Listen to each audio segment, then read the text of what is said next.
Ladies and gentlemen, welcome to the English Daily Book Summary YouTube channel. In order to not stop learning, listen to an English book summary every day for free.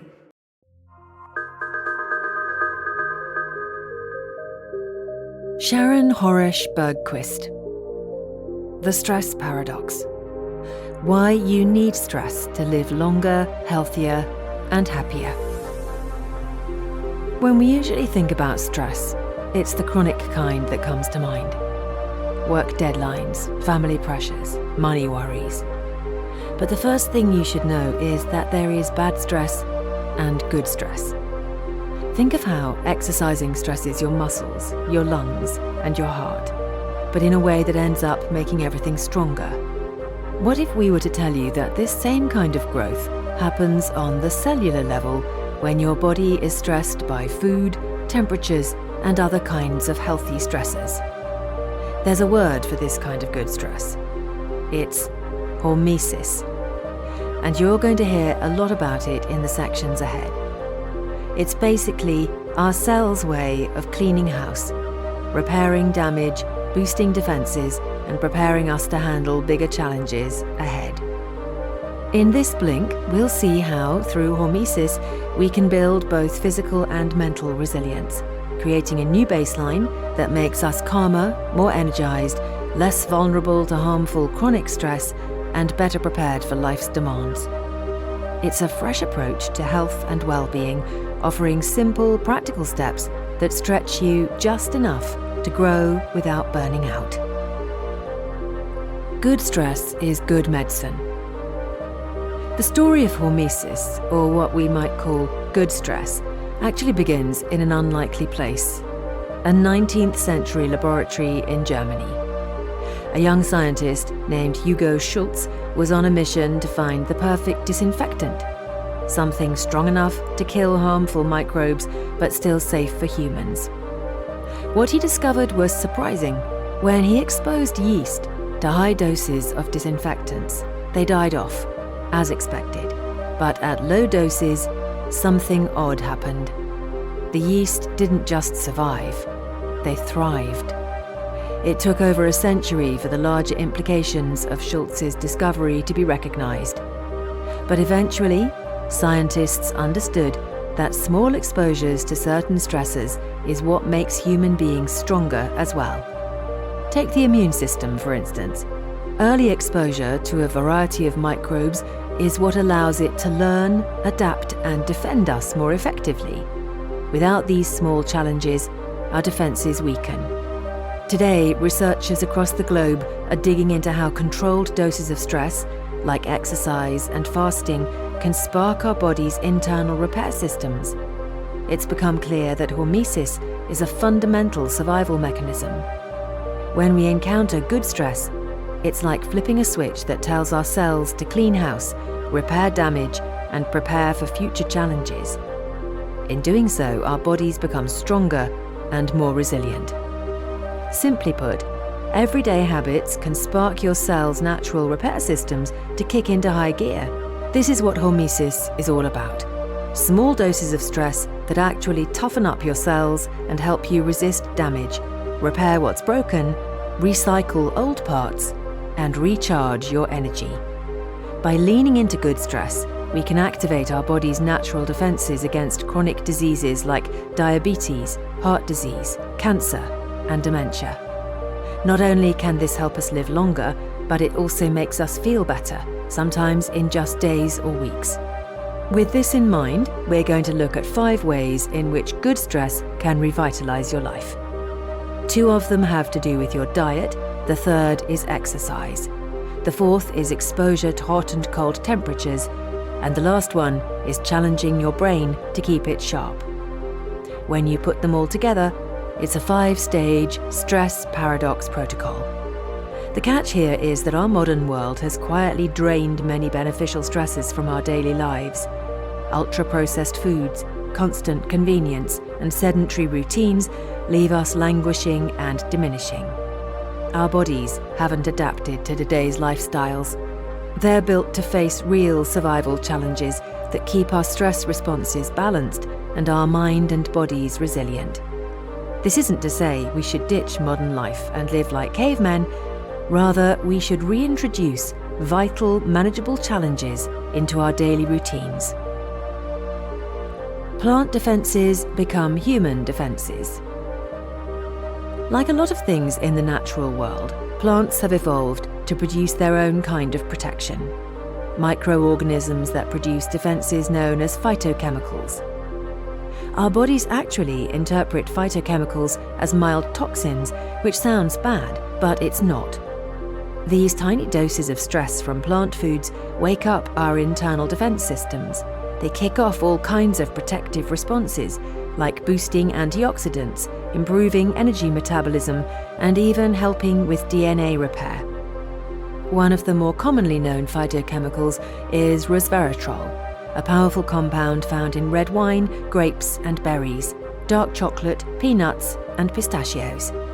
Plants produce resveratrol as a defense against fungi and bacteria, and when we consume it, it kicks our cellular defenses into gear.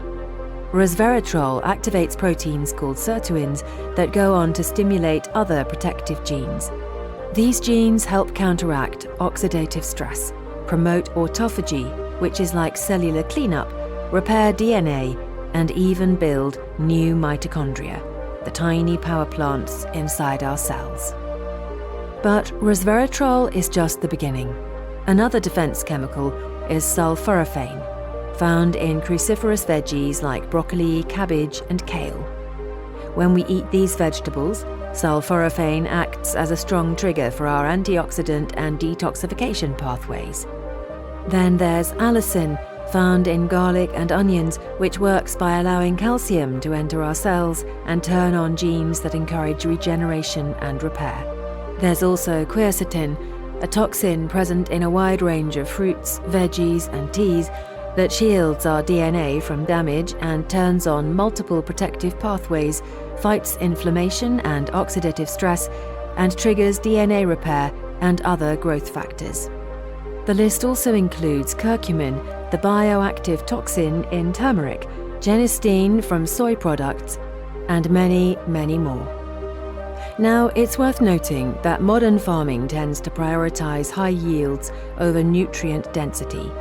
A lot of crops are grown in controlled environments, and as a result, these plants don't produce the same protective compounds as plants grown in the wild. Phytochemicals are produced when plants are under natural stress, dealing with temperature changes, bacteria, and pests. That's why organic produce tends to pack more of a punch. But even if you can't always find organic or wild produce, just increasing your variety of plant foods will go a long way. Stick with moderate, varied servings, and your body will naturally find the right balance, keeping you healthy, resilient, and full of energy. The big benefits of fasting.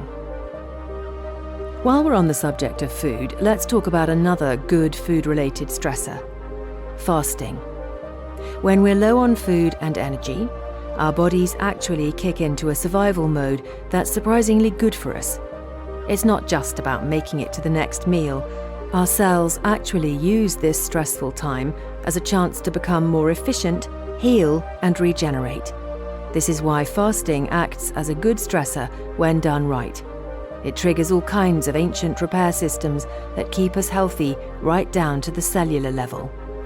A lot of it comes down to insulin. When you eat, insulin's job is to send energy where it's needed.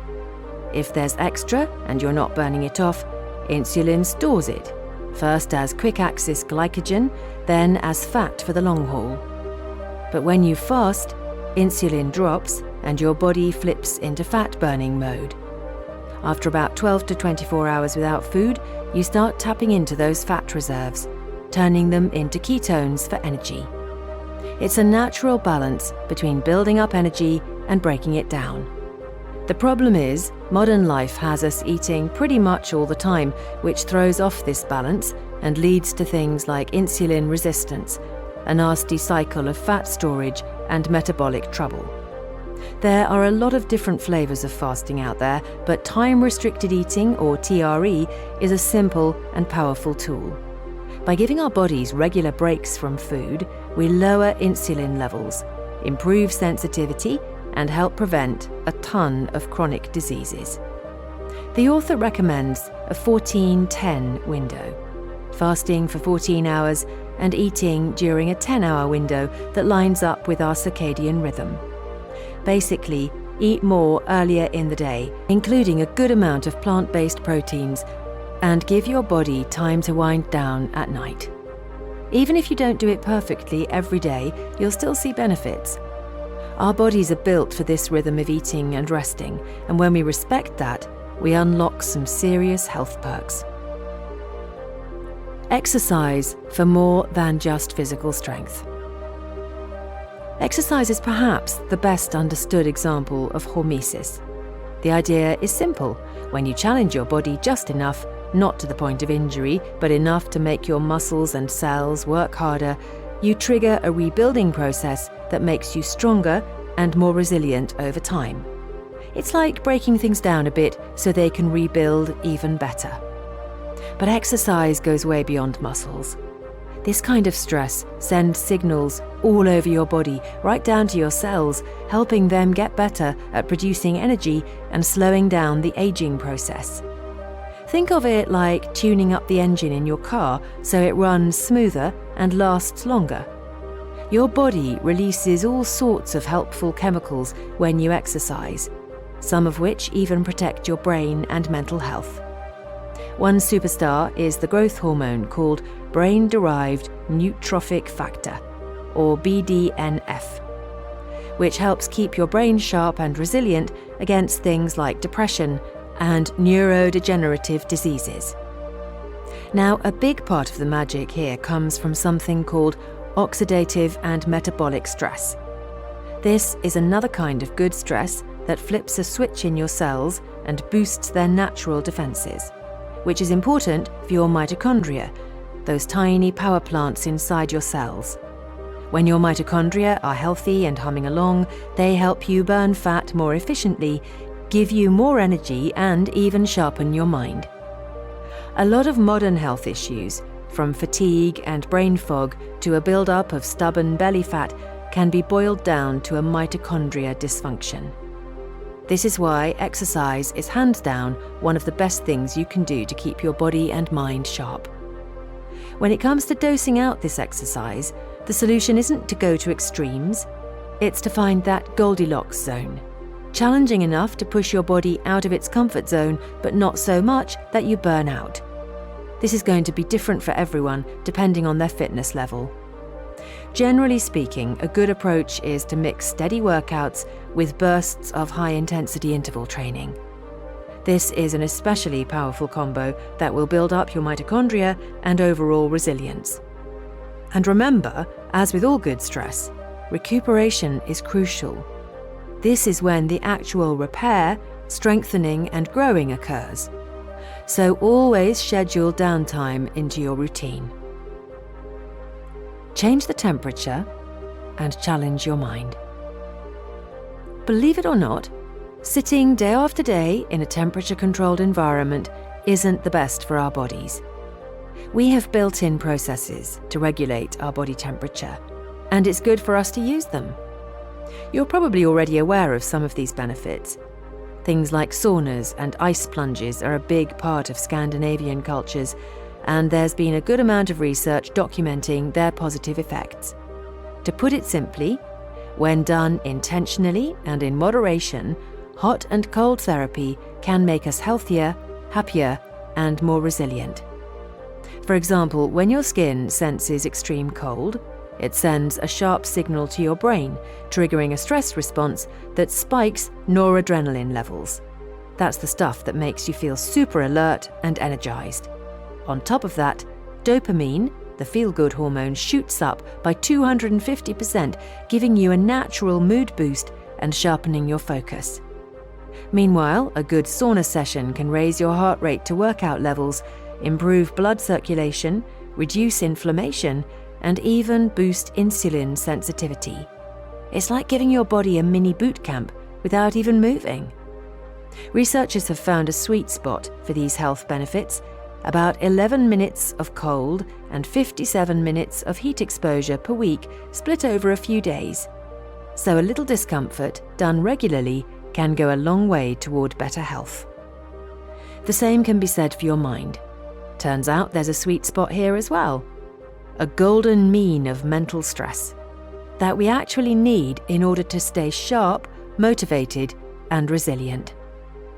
Some mental stressors fire up helpful chemicals like dopamine, which boosts motivation and reward, or oxytocin, which draws us toward connection and support. These responses help us manage challenges better. It's like our internal system is saying, "Hey, I've got you, let's tackle this." As a result, researchers have found that low to moderate stress can actually improve cognitive function and resilience. Low levels of everyday stress build mental muscle, sharpen our thinking, and help us bounce back stronger the next time. It's like strength training, but for the brain. Bad and chronic stress is the kind that feels unpredictable or uncontrollable, like a sudden crisis or health scare. This can cause damage. Good stress, on the other hand, usually comes from situations we choose, like starting a new job or taking on a creative challenge. It's exciting, a little uncertain, but not overwhelming, and it aligns with our goals and sense of purpose. As always, keep recovery in mind. That natural rhythm of engaging and then recovering keeps our system healthy and prevents burnout. So next time you're feeling that buzz of excitement before a challenge, know that it's your brain getting stronger, as long as you give yourself the recovery time afterward. This wraps up the 5 steps of the Stress Paradox Protocol. It's not a month-long challenge, but a serious lifestyle outlook that can truly change your life. In this Blink to the Stress Paradox by Sharon Horish Bergquist, you've learned that there are 5 ways in which you can change your lifestyle to benefit from hormesis, or good stress. The first involves increasing your intake of plant-based foods and giving your body recovery time. The second is to align your eating habits with your body's natural rhythm by gradually extending your fasting period to 14 hours. The third way to benefit from hormesis is to use exercise as a stressor to boost the energy production in your cells, starting with moderate exercise and gradually increasing intensity.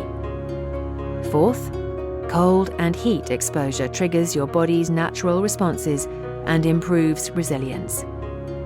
And fifth, stepping out of your comfort zone will strengthen your mental resolve.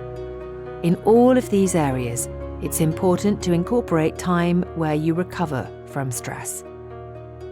By following these guidelines, you'll reshape how your body and mind respond to stress, building long-term health and resilience. Okay, that's it for this Blink. We hope you enjoyed it. If you can, please take the time to leave us a rating. We always appreciate your feedback. See you in the next Blink.